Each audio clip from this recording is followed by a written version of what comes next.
메기 공장으로 갔습니다. 일명 양어장 아니겠습니까?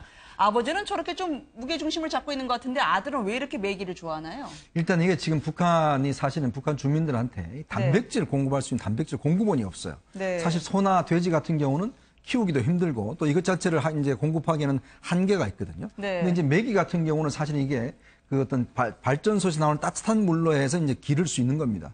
그러다 보니까 실제로 김정은이 집권하고 난 뒤부터 이 메기 공장을 굉장히 자주 방문을 했어요. 네. 그리고 또 메기 공장이 제대로 운영 안 될 때는 상당히 질책도 하고 했습니다. 그건 뭐냐면 실제 북한 주민들이 지금 먹을 거리들, 특히 단백질 공급거리를 이 메기를 통해서 이제 네. 확보하겠다는 막 그런 전략 같은데 이게 이제 어떤 각 지역에 이제 메기 공장을 만들어서 이걸 이제 그 냉동을 해서 그 주민들한테 이제 배포를 하는 건데 사실 이게 이렇게 만들고 있다고 하지만 이게 과연 주민한테 얼마나 많이 돌아갈까요? 이제 네. 그런 면에서 비춰보면 이번에 JSA 오청성 병사 같은 경우도 보면 거의 이제 그 안에 먹은 걸 보면 옥수수라는 이런 것밖에 없지 않습니까? 그렇죠. 그런 걸로 비춰봤을 때 지금 북한 주민을 위해서 뭔가 애민적인 그런 지도자다 이런 걸 좀 이미지를 부각하고 싶지만 실제로 북한 사회가 안고 있는 여러 가지 문제를 좀 노정을 하고 있는 것 같아요. 왜냐하면 저희가 네. 전기가 들어가야 됩니다. 근데 전기가 일정하게 들어가야 되는데 이 전기가 잘못 들어가면 메기가 다 폐사를 해요. 네. 근데 북한 사회가 지금 전기가 거의 이제 제대로 공급이 안 되거든요. 네. 그래서 지난번 같은 경우도 전기 공급이 제대로 안 되면서 상당히 많은 메기들이 죽은 경우가 있었습니다. 그때 네. 아마 김정은이가 엄청나게 질책을 했었는데 사실 저렇게 이제 보여지는 것은 굉장히 많은 양의 메기가 생산되는 것 같지만 저게 사실은 원활하지 않다고 합니다. 네.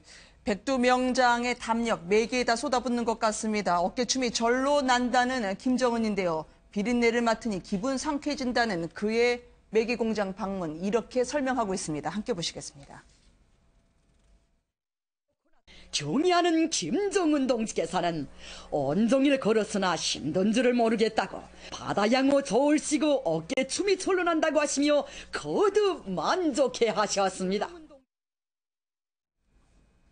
귀순병은 모르겠고 물고기의 사랑 그리고 애민 지도자로서의 면모를 부각하는 김정은일까요? 예, 그렇죠. 저 장소들, 그러니까 메기 공장이라는 데가 좀 네. 김정은에게 개인적으로도 인연도 큰 것 같습니다. 그래요? 왜냐하면 김정일과 함께 공개석상에서 후계자로서 갔던 것도 메기 공장이었고 공교롭게도 이제 그 뭐 이복형이었지만 형이 피살된 이후에도 메기 공장이 나타났어요. 그러니까 김정남 2월에 살해시키고 난 다음에 네. 한동안 잠적 후에 나타난 게 첫 장면이 메기 메기 공장이었죠? 공장이었어요. 그러니까 저게 그렇군요. 뭐냐면 바깥에서 흔들리는 있지만 그것과는 상관없이 우리는 안쪽이 지금 든든하다. 뭐 네. 미국에서 테러 지원국으로 지원되면서 바깥에 살림 공급 다 끊기고 있고 그 안에서 지금 탈북을 해서 병사가 넘어가는 상황이지만 그런 것들로 흔들릴 우리가 아니라는 것도 보여줄 수가 있는 게 네. 그러니까 사람 배부른다는 게 가장 기본적인 거 아니겠습니까? 그런 부분에 난 자신이 있다라는 것으로 나오는 거죠. 어쩐지 아버지로부터 후계자 인증을 받은 곳이기도 하고요. 그 아버지를 따라갔던 곳이기도 하고 백두혈통 이제 나밖에 없다라고 입증하듯 김정남 죽이고 나서 찾아간 곳이었군요.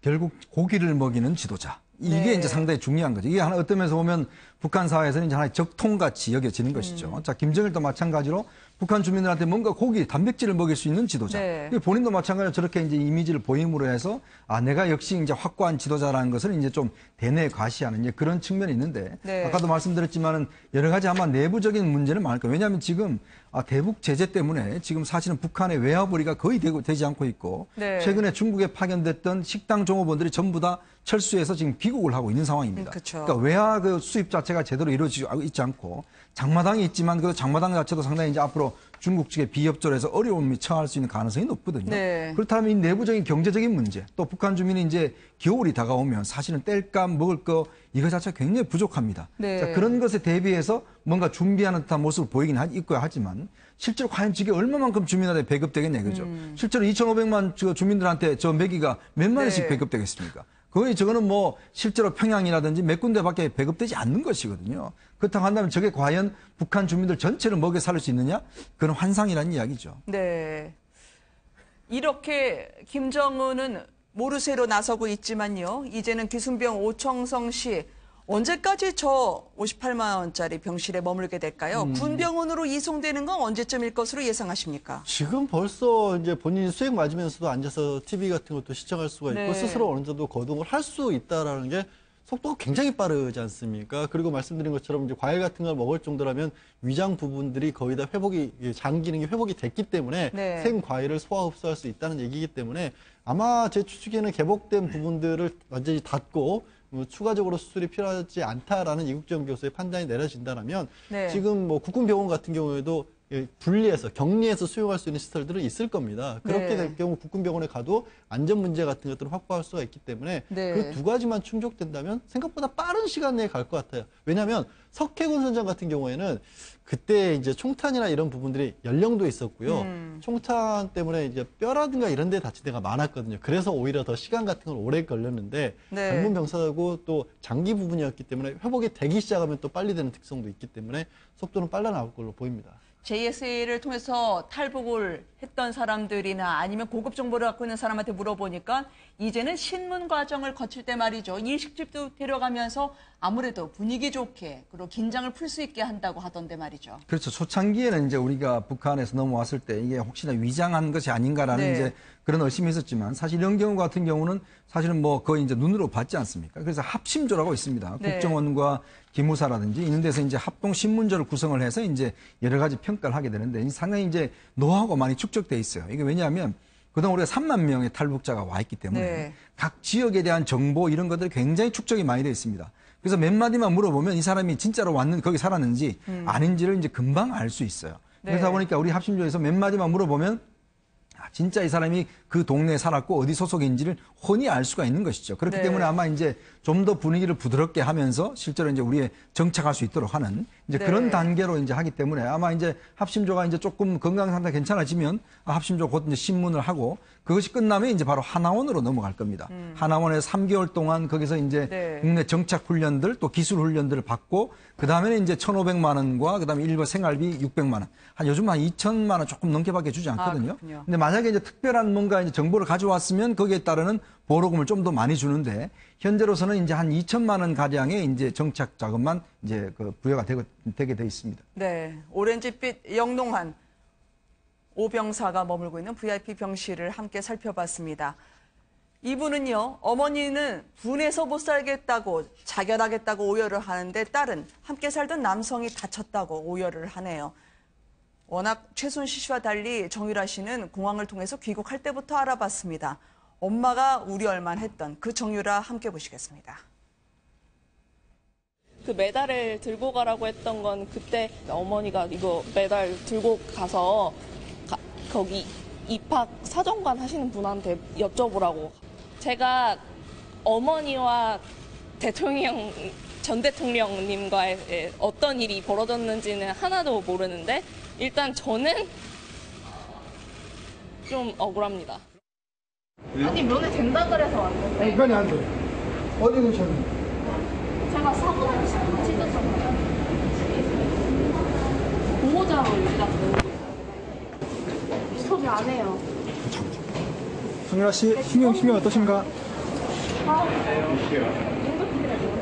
이거 그냥 하고 있는 거예요.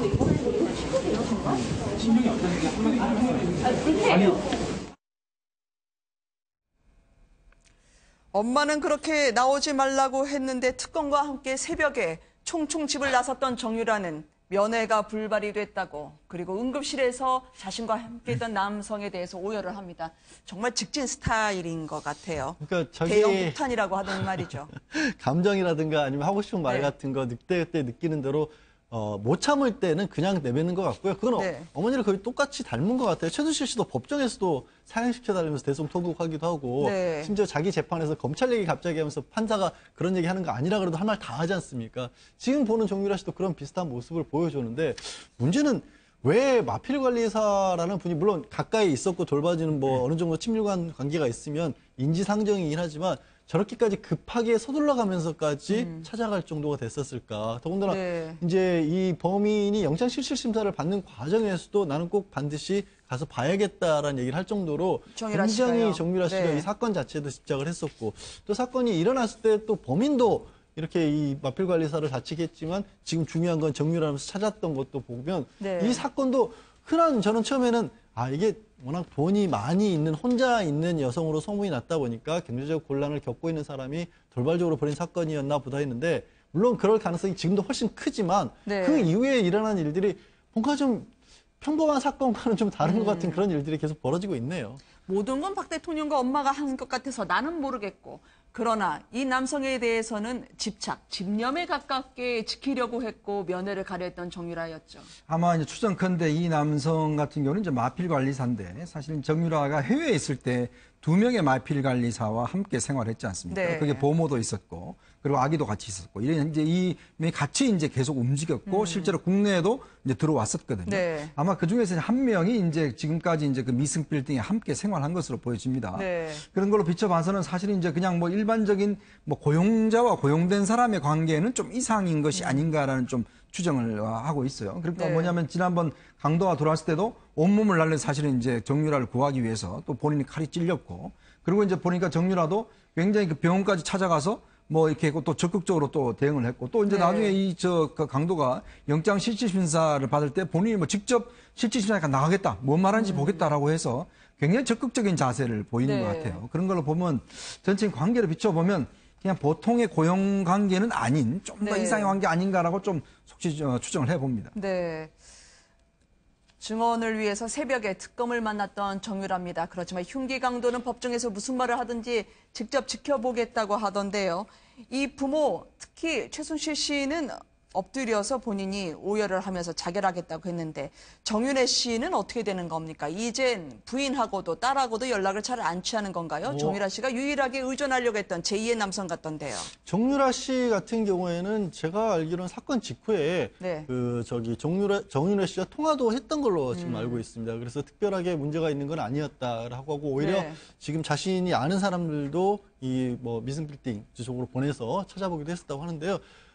여러 가지 상황들 중에 추측해 볼 수 있는 것 중에 하나가 정윤혜 씨가 혹시 이제 보호해 줄 수 있는 자신의 아는 사람을 정유라 씨 옆에 두고 있었을 가능성도 저는 배제는 못한다고 봅니다. 네. 그렇기 때문에 그냥 아름아름으로 고용한 사람보다는 조금 더 친밀도가 있는 사람이었고 또 사고가 나자마자 정윤혜 씨를 찾았다는 것도 정윤혜 씨는 그동안에 전혀 인연이 없는 것처럼 얘기를 하고 정유라 씨도 심지어 무슨 생물학적 아빠라는 표현을 쓰는 바람에 네. 아주 거리가 먼 게 아니냐라는 생각을 했지만 그게 아니라 정윤혜 씨도 어떤 식으로든지 이 세 사람들이 계속해서 관계를 좀 유지해 오면서 보고 있었던 거 아닌가라는 그런 추측도 가능하게 하는 거죠. 최순실 씨는 정윤혜 씨처럼 나도 진짜 그만뒀어야 하는데 물론 확인은 해봐야 될 말이긴 합니다만요. 또 정윤혜 씨는 두 엄마와 딸의 악재가 지속되는 동안 강원도에서 비교적 이 파고에서는 멀찍이 떨어져 있는 거 아닙니까? 참 이 상식적으로는 좀 더 이해하기 힘든 이 네. 가족 구조인 것 같아요.